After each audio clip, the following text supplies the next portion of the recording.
Give me a T. T. 100.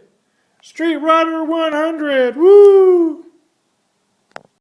Yeah, so not working on the car tonight because my father-in-law commissioned a welding project for me. So I got to turn those bed rails into just a box frame for some project. He just gave me the dimensions, explained how he wanted it, and that's it.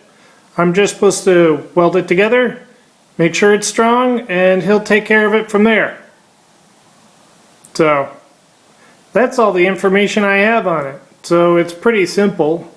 Just a lot of cutting, grinding, and welding and grinding of bed rail. So that stuff's pretty strong.